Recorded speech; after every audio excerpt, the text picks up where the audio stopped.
My dear sir, my dear uncle, already decide பண்ணியாச்சு.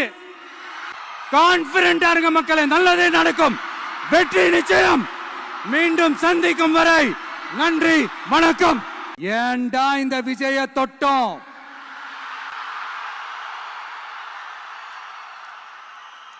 ஏண்டா விஜய் கூட இருக்கிற அந்த மக்களை தொட்டோம்?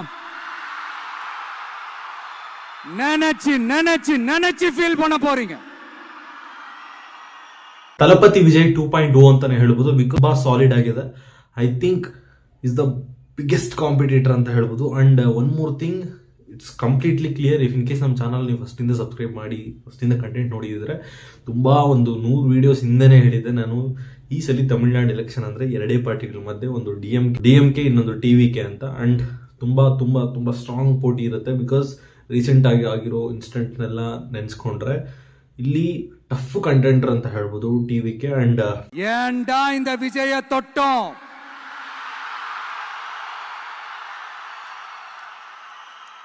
ஏண்டா விஜய் கூட இருக்கிற அந்த மக்களை தொட்டோம்?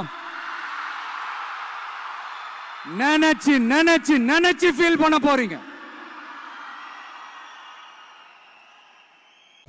ಅಷ್ಟು ಸೀಟ್ಸ್ನ ಗೆಲ್ಲೋದು ಸಾಧ್ಯನಾ ಅಸಾಧ್ಯನಾ ಅಂತ ಹೇಳಿದ್ರೆ, ಪಾಲಿಟಿಕ್ಸ್ ಅಲ್ಲಿ ಒಂದು ದಿನದಲ್ಲಿ ಚೇಂಜ್ ಆಗೋಗುತ್ತೆ, ಇಲ್ಲ ಒಂದು ನೈಟಲ್ಲಿ ಚೇಂಜ್ ಆಗುತ್ತೆ complete politics. For example, Pawan Kalyan ಅವ್ರನ್ನ ಅವತ್ತು ಆ ಒಂದು ರೋಡಲ್ಲಿ ತಡೆದಿದ್ದ ಒಂದು ದಿನ AP ಪಾಲಿಟಿಕ್ಸೇ ಚೇಂಜ್ ಆಗೋಗಿತ್ತು, ಆ ಒಂದು ದಿನ ನೈಟ್. ಅದೇ ಥರ ತುಂಬ ವಿಷಯಗಳಾಗಿದೆ ತಮಿಳ್ನಾಡು ಪಾಲಿಟಿಕ್ಸಲ್ಲಿ. ಹೋಪ್ ವಿಜಯ್ ಅವರ ಈ ಸ್ಟೇಟ್ಮೆಂಟ್ ಆ ದೇವರು ಆದಷ್ಟು ಬೇಗ ನಿಜ ಮಾಡಲಿ. ಆ್ಯಂಡ್ ತಮಿಳ್ನಾಡಿನ ಫೈನಲ್ ಆಗಿ ಒಂದು ಹೊಸ ಪಾರ್ಟಿ ಆಳಲಿ ಅಂತ ಹೇಳ್ತಾ ನಮ್ಮ ವಿಡಿಯೋನ ಇಲ್ಲೇ ಮುಗಿಸೋಣ. ಇಲ್ಲಿ ತನಕ ವಿಡಿಯೋ ನೋಡಿದ್ರೆ ಅಂತ ಹೇಳಿದ್ರೆ ಚಾನಲ್ ಸಬ್ಸ್ಕ್ರೈಬ್ ಮಾಡಿ. ಸಿಗೋಣ ನೆಕ್ಸ್ಟ್ ವಿಡಿಯೋದಲ್ಲಿ. Till then bye. ಸ್ವಾಮಿ ಶರಣಯ್ಯಪ್ಪ.